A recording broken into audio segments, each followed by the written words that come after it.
So arrest, jail, bail, Allu Arjun arrest episode లో అన్ని ట్విస్టులు. So minute to minute ఏం జరిగిందో నిన్నటి నుంచి చూస్తూనే ఉన్నాం. సో ఇప్పుడు రిలీజ్ అయిన తర్వాత సినీ ఇండస్ట్రీకి చెందినటువంటి ప్రముఖులతో అల్లు అర్జున్ భేటీ అవ్వడం మనం చూస్తున్నాం. ఇదే అంశానికి సంబంధించి మా హైదరాబాద్ బ్యూరో రమణని అడిగి మరిన్ని వివరాలు తెలుసుకుందాం. రమణ, శ్వేత, రిలీజ్ తర్వాత తను ఇంటికి చేరుకున్నారు అల్లు అర్జున్. తర్వాత ఇప్పుడు ఒక్కొక్కరుగా వచ్చి సినీ రంగానికి సంబంధించిన ప్రముఖులు కావచ్చు, బంధువులు, సన్నిహితులంతా కూడా ఆయనకు సంఘీభావం ప్రకటిస్తున్నారు. వరుసగా అంటే రాజకీయ సినీ ప్రముఖులు కూడా ఆయనకి చేరుకుంటారు. ఇప్పుడే గంటా శ్రీనివాసరావు కూడా ఆయనకి వచ్చారు. అయితే వరుసగా ఉదయం నుంచి కూడా సినీ ప్రముఖులు ఒక్కొక్కరుగా వస్తూనే ఉన్నారు, వచ్చి తమ సంఘీభావాన్ని ప్రకటిస్తూనే ఉన్నారు. ప్రస్తుతం అల్లు అర్జున్ నివాసం వద్ద ఒక ప్రస్తుతం సందడి వాతావరణం కనిపిస్తోంది. నిన్నటి వరకు కూడా కొంత ఆందోళన చెందారు. ఎప్పుడు రిలీజ్ అవుతున్న విషయంలో కూడా రాత్రి వరకు హైదరాబాద్ కొనసాగింది. ఏదైతే మెయిన్ గా బెయిల్ సంబంధించిన పేపర్స్ కానీ ఆ ప్రక్రియకు సంబంధించి ఆలస్యం కావడంతో ఆయన ఉదయం 6:45 జైలు నుండి రిలీజ్ అయ్యి ముందు గీతా ఆఫీస్ చేరుకున్నారు. అక్కడ నుంచి నేరుగా ఆయన ఇంటికి చేరుకున్నారు. అయితే ఇప్పుడు ఒక్కొక్కరుగా వచ్చి ఆయనకి దర్శకులు కావచ్చు, ఈ రోజు అంతా కూడా సంగీతాన్ని ప్రకటిస్తున్నారు.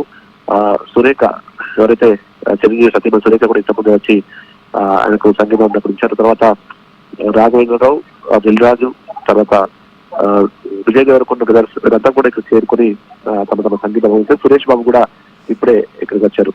ఇట్లా ఒక్కొక్కరుగా సినీ ప్రముఖులు వస్తున్నారు. మరి కాసేపట్లో ఆయన మీడియాతో కూడా మాట్లాడే అవకాశం ఉంది. మీడియాకు సమావేశం సంబంధించి ఏర్పాటు కూడా చేస్తున్నారు. అయితే కేసుకు సంబంధించి మాత్రం ఆయన ఏం కామెంట్ చేసే అవకాశం లేదు. కేవలం తన పుష్ప 2కు సంబంధించి ఆ కలెక్షన్ సంబంధించిన వివరాలు అని చెప్పే అవకాశం అయితే ఉంటుంది. తర్వాత తనకు ఈ సందర్భంగా ఈ కష్టకాలంలో తనకు మద్దతు ప్రకటించిన వాళ్ళని కూడా థ్యాంక్స్ చెప్పే అవకాశం ఉంటుంది. తర్వాత ముఖ్యంగా తనకు సంబంధించిన న్యాయవాదులతో కూడా ఈ కేసులో అంటే ఫర్దర్ గా ఎట్లా వెళ్ళాలి, ముందుకెళ్ళాలన్న విషయంలో కూడా కొంత చర్చించడం తెలుస్తుంది. ఆ వివరాలు కూడా ఆయన కొంత చెప్పే అవకాశం ఉంటుంది. ఏదేమైనా నిన్నటి హైదరాబాద్ తర్వాత ఇప్పుడు ఆయన రిలీజ్ అయ్యి ఇంటికి చేరుకోవడంతో అందరూ కూడా ఆయన అభిమానులు, ఆ తర్వాత బంధువులు, సన్నిహితులు కూడా ఆనందం వ్యక్తం చేస్తున్న పరిస్థితి కనిపిస్తోంది. మరి కాసేపట్లో మీడియాతో అల్లు అర్జున్ మాట్లాడబోతున్నారు. ఉదయం మాట్లాడే సందర్భంలో తను చట్టాన్ని గౌరవిస్తానని చెప్పడంతో పాటుగా ఈ ఘటన దురదృష్టకరం, ఇది అనుకోకుండా జరిగిన యాక్సిడెంట్ ఘటనగా చూడాల్సి ఉంటుంది అనేటువంటి విషయాన్ని ఆయన చెప్పారు. ఆ తర్వాత మరణించిన మహిళ కుటుంబానికి తాను పూర్తిగా అండగా ఉంటారని కూడా ఆయన స్పష్టం చేశారు.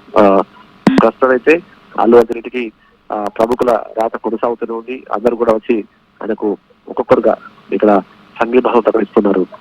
మరి కాసేపట్లో అల్లు అర్జున్ మాట్లాడబోతున్నారు. మీడియా సమావేశంలో మనం ఏం వివరాలు చెప్పబోతో చూడాలి.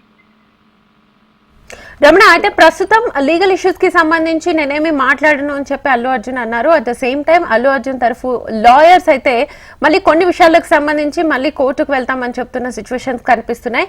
సో ఇది ఇక్కడికి ముగిసినట్టేనా, ఇది కంటిన్యూ అయ్యే ఛాన్సెస్ కనిపిస్తున్నాయా? ఇబ్బంది అయితే అల్లు అర్జున్ కొట్టకపోయే ఛాన్స్ లేదు. అంటే ముందస్తు బెయిల్ ఇచ్చారు, కానీ ఇది 2 వారాల పాటు అంటే తాత్కాలిక బెయిల్ అంటారు కాబట్టి ఆ బెయిల్ తర్వాత బెయిల్ కంటిన్యూ చేసుకోవాల్సిన అవసరం ఉంటుంది కేసుకు సంబంధించి. ఛార్జ్ షీట్ లో ఒకవేళ అల్లు అర్జున్ పేరు కనుక ఉంటే అప్పుడు కొన్నాళ్ళ పాటు కేసు కొనసాగుతుంది. అప్పుడు ఆయన లీగల్ గా ఈ వ్యవహారాలకు సంబంధించి ఇటు కోర్టుతో టచ్ లో ఉండాల్సి ఉంటుంది, తను కానీ తన టీం కానీ. షరతులు కొన్ని ఆల్రెడీ పెట్టి ఉన్నారు కాబట్టి కేసు కంటిన్యూ అయ్యేంత వరకు మాత్రం ఆయన కొన్ని ఆంక్షలు ఉంటాయి. అయితే బెయిల్ సందర్భంగా బెయిల్లో ఎలాంటి అంశాలు ప్రస్తావించాలనే విషయంలో కొంచెం స్పష్టత రావాల్సి ఉంది. ఏదేమైనా నిన్న కోర్టులో కామెంట్స్, జడ్జి కామెంట్స్ కానీ మిగతా చూసినప్పుడు 11వ నిందితుడిగా ఉన్న అల్లు అర్జున్ పూర్తి స్థాయిలో బాధ్యత చేయాల్సిన అవసరం ఏమొచ్చిందనే విషయాన్ని పదే వారు చెప్పే ప్రయత్నం చేశారు. ఆ వాదనల సందర్భంగా కూడా కొన్ని ఆసక్తికరమైన కామెంట్స్ జడ్జి కూడా చేశారు. అంటే ఒక హీరోగా తన అభిమానులను ఆనందపరిచే దానికోసం ఆయన రావాలని తప్పు కాదు, కానీ ఆ సందర్భంగా అందరూ బాధ్యతగా వహించాల్సిన ఎవరు బాధ్యత వహించలేదు. అది పోలీసులు, తర్వాత సినిమా థియేటర్ యాజమాన్యం అందరూ కూడా బాధ్యతగా వహించి ఉంటే ఈ ఇన్సిడెంట్ జరిగేది కాదు. ఇలాంటి జరగకుండా మాత్రం చూడాల్సిన అవసరం ఖచ్చితంగా ఉంది. కాబట్టి ఇందులో ఒక్కరినే మనం బాధ్యత చేయడం అయితే కరెక్ట్ కాదనేటువంటి వాదనలతో ఏకీభవించిన తెలంగాణ హైకోర్టు ఆయనకు మధ్యంతర బెయిల్ అయితే మంజూరు చేసింది. ప్రస్తుతం ఆ కేసుకు సంబంధించి పూర్తి స్థాయి అంటే లీగల్ గా అయితే పెద్దగా ఇబ్బంది లేదు కాబట్టి ఇంకా ముందస్తు ఎట్లా ముందుకెళ్ళిన విషయంలో మాత్రం కొంత చర్చించే అవకాశం ఉంది. వారితో ఈరోజు ఉదయం కూడా ఆయన తన తండ్రితో పాటు మామ చంద్రశేఖర్ రెడ్డి అంతా కలిసి లీగల్ ఎవరైతే న్యాయ నిపుణున్నారో వారితో మాట్లాడారు, సీనియర్ లాయర్స్ తో కూడా మాట్లాడారు. తదుపరి చర్యలు తీసుకునే అవకాశం ఉంటుంది. అయితే ఇప్పుడు ఉన్న ఈ పరిస్థితిని బట్టి చూస్తే మాత్రం కేసులో ఇబ్బందికరమైన పరిస్థితి ఉండే అవకాశాలు లేవు. తర్వాత భవిష్యత్తులో మాత్రం ఇలాంటి ఇన్సిడెంట్ జరగకుండా పూర్తిగా తెలుగు ఇండస్ట్రీగా, సినిమా ఇండస్ట్రీ కావచ్చు, సినిమా థియేటర్స్ యాజమాన్యాలు అన్ని కూడా చర్యలు తీసుకునే విధంగా అయితే ఈ ఇన్సిడెంట్ దోహదపడుతుంది. ఆ మెసేజ్ ఇచ్చే ప్రయత్నం పోలీసులు చేసినట్టుగానే మనం భావించాలి. ఏదేమైనా ఈ ఇన్సిడెంట్ తో మొత్తం అల్లు అర్జున్ అరెస్ట్ అనేది దేశవ్యాప్తంగా ఒక హాట్ టాపిక్ గా మారింది చెప్పాలి. చాలా హైడ్రామా నిన్న కొనసాగింది. నిన్న నుంచి ఇవాళ ఆయన విడుదలయ్యేంత వరకు కూడా ఒక హైడ్రామా మనకు కొనసాగింది. ఒక అంటే కుటుంబం సంబంధించి కుటుంబం చిన్న భిన్నమైపోయింది. ఒక లేడీ చనిపోవడం వల్ల ఆ కుటుంబం కుటుంబానికి కొనుక్కుని దెబ్బ తగిలింది. ఇప్పటికీ ఇంకో బాబు హాస్పిటల్ చికిత్స పొందుతున్నాడు. కాబట్టి ఇలాంటి ఇన్సిడెంట్స్ జరగకుండా ఉండాలంటే మాత్రం ఖచ్చితంగా జాగ్రత్తలు తీసుకోవాల్సిన అవసరం ఉందన్నటువంటి అభిప్రాయాలు అయితే బలపడ్డాయి. నిన్న కోర్టు కూడా దాదాపు అదే సూచనలు అందరికీ చేసింది. ప్రభుత్వానికి అనుమతించే ప్రభుత్వానికి, ఆ తర్వాత పోలీసులకు అందరూ కూడా వాళ్ళు సజెషన్స్ చేశారు. ప్రస్తుతం ఈ మొత్తం వ్యవహారానికి సంబంధించి మరి కాసేపట్లో అల్లు అర్జున్ అయితే మాట్లాడే అవకాశం ఉంటుంది. అయితే కేసుకు సంబంధించి మాత్రం మాట్లాడకపోవచ్చు, ఎందుకంటే కోర్టులో ఉన్న వ్యవహారం కాబట్టి, ఇప్పుడు లీగల్ సంబంధించిన ఇష్యూ కాబట్టి ఆయన దాని మీద మాట్లాడకపోవచ్చు. కానీ తన పుష్ప ఆల్రెడీ రికార్డ్స్ బ్రేక్ చేస్తుంది, 1000 కోట్ల క్లబ్ లో చేరింది. సో దానికి సంబంధించిన వివరాలు కూడా చెప్పే అవకాశం ఉంది. తన భవిష్యత్తుకు సంబంధించినటువంటి ఏదైతే సినిమా దానికి సంబంధించి కూడా వివరాలు నటించే అవకాశం కనిపిస్తుంది. ప్రస్తుతం ఇటు 4 వారాల మధ్యంతర బెయిల్ అయితే మంజూరు చేసింది. సో ఈ 4 వారాల తర్వాత నెక్స్ట్ ఎలాంటి స్టెప్స్ ఉండబోతున్నాయి? ఇటు అల్లు అర్జున్ లాయర్స్ కూడా ఎలాంటి స్టెప్స్ తీసుకోబోతున్నారు?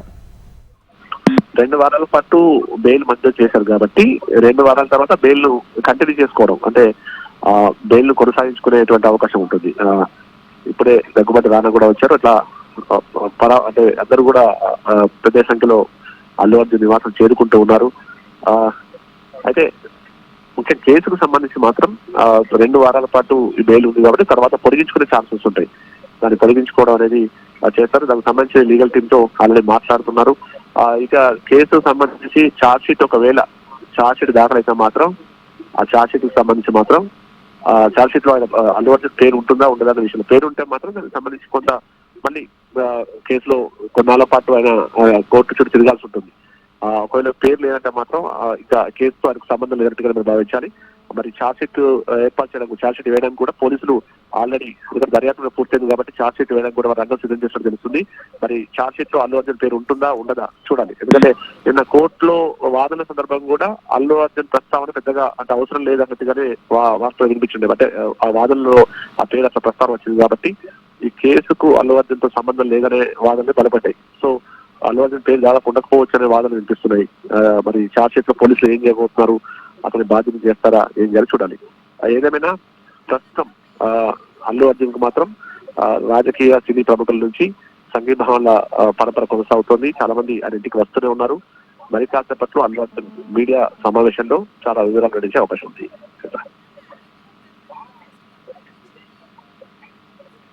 పోయారు ఆవిడ భర్త, రేవతి గారి భర్త ఒక కంప్లైంట్ ఇచ్చారు. కంప్లైంట్ ఇచ్చిన తర్వాత నిన్న ఈ ఘటనకి అల్లు అర్జున్ కి ఏం సంబంధం లేదు, కావాలంటే నేను కేసు వాపస్ తీసుకుంటాను అని ఒక ట్విస్ట్ ఇచ్చారు. ఇందులో 2 రకాలుగా పోలీసులు కేసు తీసుకుంటున్నారా? ఒకటి రేవతి భర్త ఇచ్చినటువంటి కంప్లైంటా, లేదు రెండోది లా అండ్ ఆర్డర్ ఇష్యూనా? ఈ రెండిట్లో దేన్ని బేస్ చేసుకొని మళ్ళీ కంటిన్యూ చేసే అవకాశం ఉంది? అంటే ప్రజా ప్రయోజనం దృష్టిలో పెట్టుకుని ఈ ఇష్యూలో మేము ముందుకెళ్ళాం. అంటే ఒక అంటే బాధ్యత గల వ్యక్తిగా ఆయన నిర్లక్ష్యంగా వివరించారు. రోల్ మోడల్ ఉండాల్సిన వ్యక్తి ఇట్లా ఈ లా అండ్ ఆర్డర్ ఇష్యూ రావడం కారణమయ్యారనేటువంటి ఆరోపణే పోలీసులు చేస్తున్నారు. ఆ రోజు అల్లు అర్జున్ రావడమే కాదు, సినిమా చూసి వెళ్ళిపోవడమే కాదు, ముందు ర్యాలీగా రావడం మెయిన్ న్యూసెన్స్ కారణం ఏంది? ఆ సమయంలో ఆయన చూడడం కోసం అభిమానులు ఎగబడడంతోనే ఒక్కసారిగా తొక్కిసలాట జరిగి మహిళ ప్రాణాలు కోల్పోవాల్సి వచ్చింది. అదంతా మేము ముందు ఊహించలేదు. మళ్ళీ మేము ఇచ్చిన గైడ్లైన్స్ కూడా అక్కడ ఎవరు ఫాలో కాకపోవడమే ఈ ప్రాబ్లం కారణమైనటువంటి విషయాన్ని ఆయన పదే అటు జడ్జి వీళ్ళు ఎవరైతే పోలీసు తరపు న్యాయవాది పబ్లిక్ ప్రాసిక్యూటర్ ఆ వాదనలు వినిపించారు. ఏదేమైనా అంటే అటు భర్త ఎవరైతే రేవతికి సంబంధించిన భర్త మాత్రం ఇందులో అల్లు అర్జున్ మనం ఎట్లా చేస్తాం, మేమే అభిమానంతో చూడాలని వెళ్ళినప్పుడు అక్కడ పోలీసులు కానీ మిగతా వైఫల్యం చెందినప్పుడు అది అల్లు అర్జున్ తప్ప ఎట్లా అవుతుందన్న విషయాన్ని చెప్పారు. కేసు కూడా మేము విత్డ్రా చేసుకుంటామని కూడా స్పష్టం చేశారు. కానీ ఈ కేసు మాత్రం అంటే తర్వాత చేసిన సెక్షన్స్ యాడ్ చేసిన సెక్షన్ బట్టి చేసిన మాత్రం ఓన్లీ ప్రజా ప్రయోజనాలను దృష్టిలో పెట్టుకుని ఈ సెక్షన్స్ అని కూడా యాడ్ చేశారు. అంటే భవిష్యత్తులో ఇలాంటి ఇన్సిడెంట్ జరగకుండానే ఉండేందుకు ఈ కేసును సీరియస్ గా తీసుకున్న పోలీసులు కొన్ని సెక్షన్లు యాడ్ చేసి మరి చర్యలకు సిద్ధమయ్యారు. ఆ చర్యల్లో భాగంగానే అల్లు అర్జున్ అరెస్ట్ చేసినట్టుగా పోలీసు వర్గాలు చెప్తున్నాయి. భవిష్యత్తులో ఇలాంటి ఇన్సిడెంట్ జరగదు. ఎందుకంటే దేశవ్యాప్తంగా పెద్ద ఎత్తున ఆందోళన వ్యక్తమైంది. ఆ తర్వాత జాతీయ మానవ హక్కుల సంఘం కూడా సీరియస్ గా స్పందించింది. ఈ క్రమంలోనే పోలీసులు ఇలాంటి సీరియస్ యాక్షన్ సిద్ధమైనట్టుగా మనం భావించాల్సి ఉంటుంది. ఏదేమైనా నిన్నంతా కూడా ఈ ఇష్యూ దేశవ్యాప్తంగా తీవ్రమైన చర్చకు దారితీసింది, హాట్ టాపిక్ గా మారింది. ప్రస్తుతం అల్లు అర్జున్ విడుదల ఇంటికి రావడంతో మాత్రం ఆయన అభిమానుల్లో సంతోషం వ్యక్తం అవుతుంది. అటు కుటుంబ సభ్యులు కూడా ఆనందం వ్యక్తం చేస్తున్నారు. ప్రస్తుతం అయితే ఆయనకు సంఘీభావాల పరంపర కొనసాగుతూనే ఉంది. వరుసగా చాలా మంది ప్రముఖులు ఆయన నివాసానికి చేరుకుంటున్నారు ఒక్కొక్కరిగా. మరి కాసేపట్లో ఆయన తన పుష్ప 2 సినిమా సంబంధించిన వివరాలతో పాటు తన భవిష్యత్తు సంబంధించిన ప్రణాళికలు వివరించే అవకాశం అయితే కనిపిస్తుంది. ఈ కోర్టులో అంటే ఈ కేసులో ఏ విధంగా ముందుకెళ్లాలన్న విషయంలో కూడా కొంత ఆయన లీగల్ టీమ్ తో చర్చిస్తున్నారు కాబట్టి ఆ విషయంలో కూడా ఆయన ప్రస్తుతం బిజీగానే ఉన్నారు. ఏదేమైనా ఇలాంటి ఇన్సిడెంట్స్ మాత్రం భవిష్యత్తులో జరగకుండా ఉండేందుకు మాత్రం ఈ మొత్తం ఎపిసోడ్ అంతా ఉపయోగపడుతున్న అభిప్రాయం అయితే వ్యక్తం అవుతుంది. శ్వేత, అంటే మీరు అన్నట్లుగా భవిష్యత్తులో ఇలాంటివి రిపీట్ కాకుండా ఉండడానికి ఇదే అనుకోవచ్చు. ఎందుకంటే ఇప్పుడు ప్రీమియర్ షోలోనే కంప్లీట్ గా ప్రభుత్వం రద్దు చేసేసింది. సో అలాంటి ఇష్యూస్ మళ్ళీ రిపీట్ కాకుండా ఫస్ట్ స్టెప్ తీసుకుందాం అనుకుందాం. ఇందులో సెకండ్ పాయింట్ ఏంటంటే నిన్న ఇంకొక ట్విస్ట్ కూడా బయట వచ్చింది. సంధ్య వాళ్ళు రిలీజ్ చేసినటువంటి ఒక లెటర్, 2వ తేదీనే ఒక లెటర్ ని రిలీజ్ చేశాము. మేము చాలా క్లియర్ గా చెప్పాము, విఐపీస్ తో పాటు హీరోయిన్స్ మూవీ యూనిట్ మొత్తం వస్తుంది కాబట్టి భారీ బందోబస్తు మాకు కావాలి అని చెప్పేసి పర్మిషన్ తీసుకున్నామని చెప్పేసి ఇటు సంధ్య థియేటర్ యాజమాన్యం చెప్తూ ఉంది. బట్ పోలీసుల వర్షన్ అక్కడ వేరేగా ఉంది, ముందస్తు అనుమతి లేకుండా వచ్చారు కాబట్టి అని చెప్పి. సో ఇందులో అల్లు అర్జున్ కేసుకు సంబంధించి ఆ లెటర్ అనేది కీలకంగా మారనుందా? ఆల్రెడీ నిన్న వాదనల సందర్భంగా అదే విషయాన్ని సంధ్య థియేటర్ యాజమాన్యం కావచ్చు, అల్లు అర్జున్ సంబంధించిన న్యాయవాది కానీ ఆ వాదన సందర్భంగా దాన్ని ప్రస్తావించారు. పోలీసులకు సమాచారం ఇవ్వలేదనే విషయంలో అసలు అర్థం లేదనేటువంటి విషయాన్ని మరి చెప్పే ప్రయత్నం చేశారు. ఎందుకంటే ఆల్రెడీ సెకండ్ రోజే లెటర్ రాయడం, ఆ తర్వాత ఆ లెటర్ లో కూడా క్లియర్ గా అల్లు అర్జున్ తో పాటు సినిమా టీం అంతా కూడా వస్తుందని చెప్పే విషయాన్ని ప్రస్తావించామని కూడా వారు లెటర్ గురించి ప్రస్తావించారు. దీంతో కేసు సందర్భం అంటే వాదన సందర్భం కూడా ఆ ఇష్యూని కూడా జడ్జి పరిగణలోకి తీసుకున్నారు. వీటన్నిటికీ తోడు ముఖ్యంగా సినిమా పోలీసులు అయితే బాధిస్తూ వచ్చారు. ఏది అంటే తాము లెటర్ ఇచ్చినప్పటికీ మేము ఇచ్చిన గైడ్లైన్స్ ను ఫాలో కాలేదు. ముందు ర్యాలీ ఉందన్న విషయం మాకు చెప్పలేదు, కానీ ఒక్కసారిగా ర్యాలీ చేయడం మూలంగానే ఈ ప్రాబ్లం ఏర్పడింది అనేటువంటి కొన్ని వాదనలు కూడా పోలీసులు చేయడం జరిగింది. అయితే మొత్తం మీద అన్ని పూర్తిగా పరిశీలించిన జడ్జి మాత్రం వీళ్ళు ఒక్క అల్లు అర్జున్ ను పూర్తి స్థాయిలో మన బాధ్యత చేయడం కరెక్ట్ కాదు, అరెస్ట్ చేసేంత తీవ్రమైన చర్యగా చూడాల్సిన అవసరం లేదన్నటువంటి వాదనలు చేసి తర్వాత అంటే స్వేచ్ఛ అందరికీ ఉన్నట్టుగా ఆయన కూడా స్వేచ్ఛ ఉంటుంది కాబట్టి ఆ స్వేచ్ఛ అనేది దానిలో భాగంగా ఆయన సినిమా థియేటర్ కావడం, సినిమా చూడడం జరిగింది. అంటే ఒక యాక్సిడెంట్ లో జరిగిన ఇన్స్టెంట్గా చూడాల్సి ఉంటుందనే అభిప్రాయానికే కోర్టు కూడా ఓకే చెప్పింది. దానిలో భాగంగానే ఆయనకి మధ్యంతర బెయిల్ మంజూరు చేయడం జరిగింది. మొత్తం మీద అంటే సినిమా థియేటర్ సంబంధించిన లెటర్ కూడా బయటకు రావడం కొంత ఈయన ట్విస్ట్ గా మనం చూశాం. ముందు అసలు పోలీసులు మాకు సమాచారం లేదని చెప్పారు, కానీ తర్వాత ఈ సమాచారం ఇచ్చినప్పటికీ పూర్తిగా మేము ఇచ్చిన గైడ్లైన్స్ మనం ఫాలో కావాలని వాదన చేసే ప్రయత్నం చేశారు. కానీ అవన్నీ కోర్టు పెద్ద పరిగణలోకి తీసుకుపోవడం మూలంగానే అల్లు అర్జున్ కి బెయిల్ అయితే రావడం జరిగింది. ఏదేమైనా మొత్తం రోజంతా నిన్న ఒక పెద్ద హైదరాబాద్ కొనసాగిందని చెప్పాలి. 2 తెలుగు రాష్ట్రాలే కాదు దేశవ్యాప్తంగా కూడా ఇది చర్చకు దారితీసింది చెప్పాలి. హాట్ టాపిక్ మంది రాజకీయ ప్రముఖులు కూడా రాజకీయంగా కూడా కౌంటర్స్ ప్రతి కౌంటర్లు కూడా కొనసాగాయి. కొంతమంది మద్దతు ఇస్తారు, కొంతమంది విమర్శలు చేసిన సందర్భాలు మనం చూసాం. ఏదేమైనా పెద్ద హాట్ టాపిక్ అయితే ఈ అల్లు అర్జున్ అరెస్ట్ వ్యవహారం కొనసాగిందని చెప్పాలి. అంటే ఈ రోజు ఆయన విడుదలతో ఆయన అభిమానులు ఆనందం వ్యక్తం అవుతుంది. అందరూ కూడా ప్రతి కుటుంబ సభ్యులు కూడా పూర్తిగా ఊపిరి పీల్చుకున్నారు. మొత్తం ఈ ఎపిసోడ్ సందర్భంగా తనకు మద్దతు తెలిపిన వారికి థ్యాంక్స్ చెప్పే అవకాశం అంటే ఈ మీడియా సమావేశంలో థ్యాంక్స్ చెప్పేందుకైతే అల్లు అర్జున్ సిద్ధమవుతున్నారు. మరి కాస్త పట్ల మీడియాతో మాట్లాడబోతున్నారు. శ్వేత, రైట్ రమణ, థ్యాంక్ యూ.